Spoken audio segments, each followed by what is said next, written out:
Welcome back to the deep dive. So, if you're trying to really get a handle on global power struggles today, in 2025, you might actually be looking in the wrong places.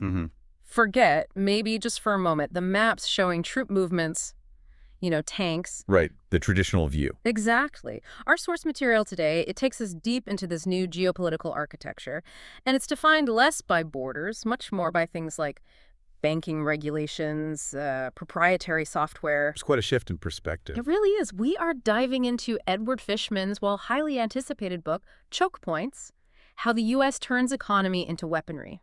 And this is such a critical read right now. It fundamentally reframes how we think about power. How so? Well, the argument is that the real levers of international relations, they're kind of hidden. Hidden inside finance, trade, technology, infrastructure. Okay. And Fishman is really uniquely qualified to guide us through this.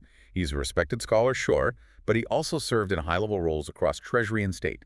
He handled sanctions policy directly. So he wasn't just observing this stuff. Not at all. He was, in the room. He helped design and implement some of these tools. He knows how they work from the inside out. That insider knowledge, yeah, that's exactly what makes this analysis feel so potent, I think. So our mission today is to quickly grasp the central idea here, this shift he describes, moving away from maybe reactive or messy sanctioning. Why, the old way. Towards a more calculated, even aggressive strategy. He calls it economic statecraft. We need to unpack this concept of choke points, these critical economic nodes the U.S. controls, and understand how Washington is, using them to exert influence around the world. Okay, let's get into it. Okay, let's unpack this.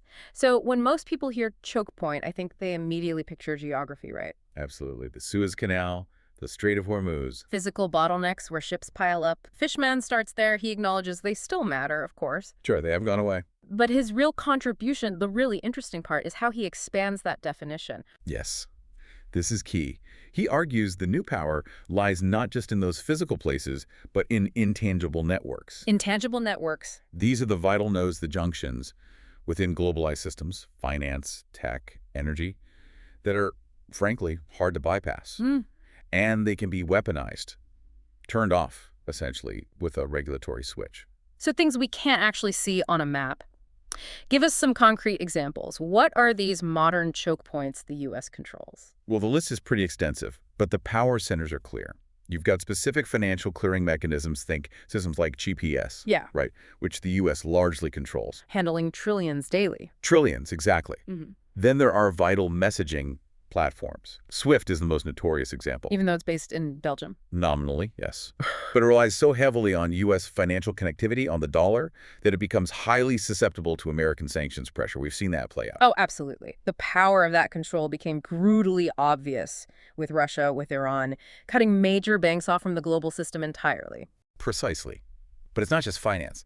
Think about export controls. Technology. Right. Yeah. The ability to restrict the sale of, say, advanced semiconductor technology. If you control key manufacturing tools or essential software, boom, you have a choke point on the future of high-tech industries everywhere, even insurance networks. If major insurers, often influenced by U.S. regulations, won't cover your ships. You can't move oil, you can't move cargo, regardless of trade deals. Exactly. It's a less visible but incredibly powerful lever. Okay, but I have to ask. Economic pressure, sanctions, diplomacy, these aren't exactly new tools, are they? The U.S. has used sanctions for decades.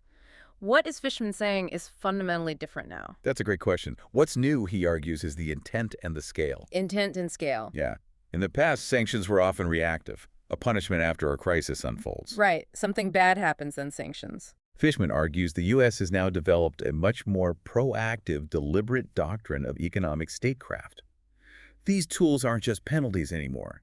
They're integrated instruments of foreign policy, used preemptively. Preemptively? Yes, intended to constrain rivals like China and Russia over the long term, strategically shaping their options rather than just reacting to immediate crises. It's a fundamental shift in strategy. And underpinning all of this, enabling this whole strategy, is the undisputed heavyweight champion. The U.S. dollar. And the dominance of the American financial system. It really is the ultimate choke point. It's foundational. Yeah. Think about it.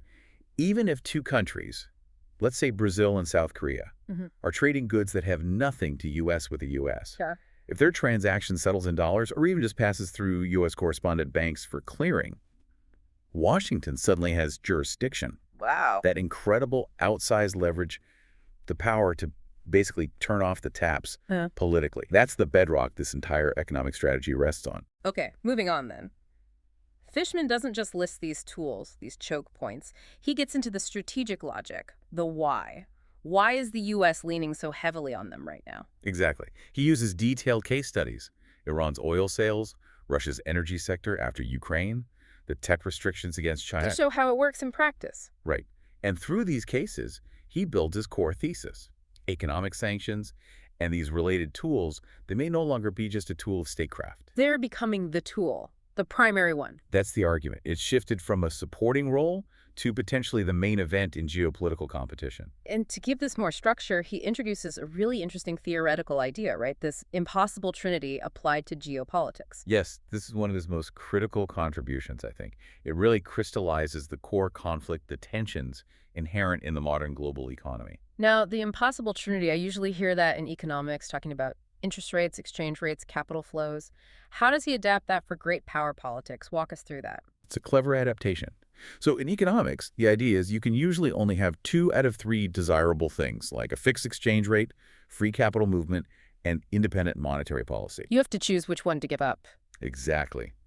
Fishman applies that same logic to state behavior in this era of intense geopolitical competition.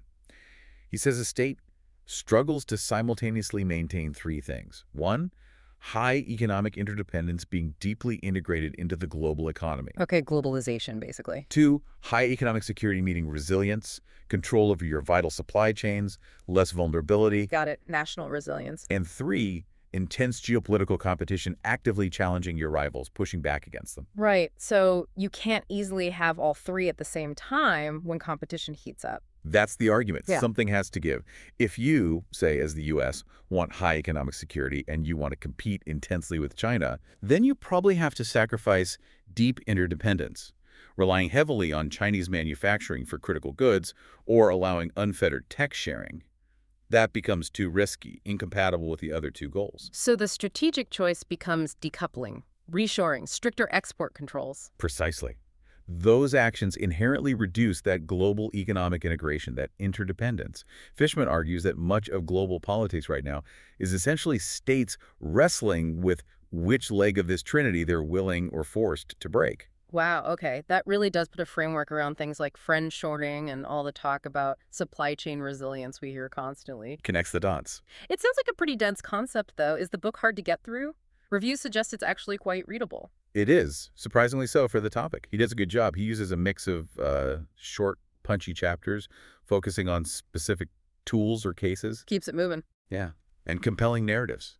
Stories about actual diplomatic maneuvers, how these policies played out behind the scenes. It helps make dense policy stuff feel more concrete and, well, digestible. It works for the policy specialist, but also for the curious learner just trying to grasp what's going on. Good to know. Now, let's pivot, because this isn't presented as some kind of foolproof U.S. victory strategy, is it?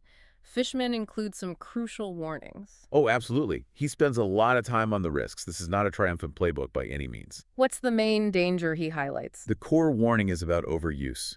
He argues that the very success of these economic choke points in the short term risks accelerating countermeasures from targeted states. Backlash. Exactly. Overusing the dollar's power, the financial system access, the tech controls.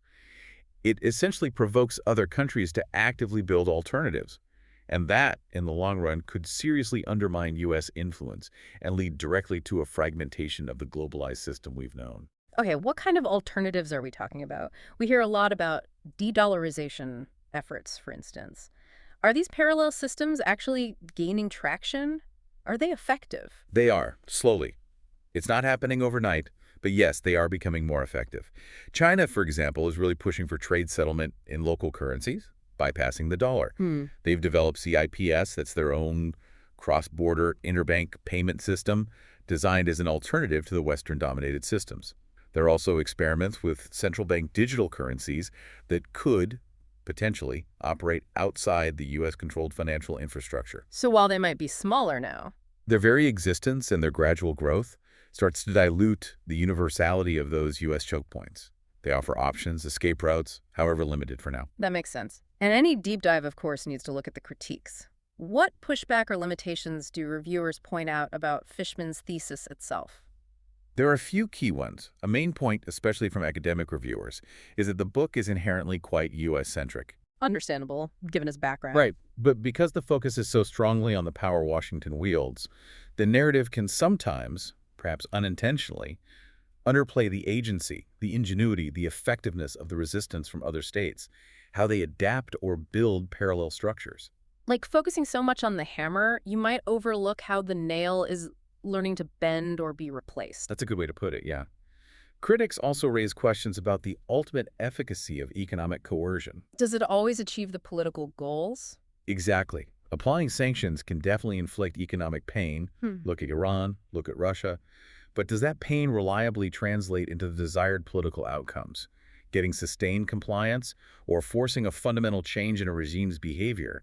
That's much harder. Often you see economic warfare leading mainly to domestic hardship without achieving the grand strategic aims. And there's another potential issue, maybe a framing risk.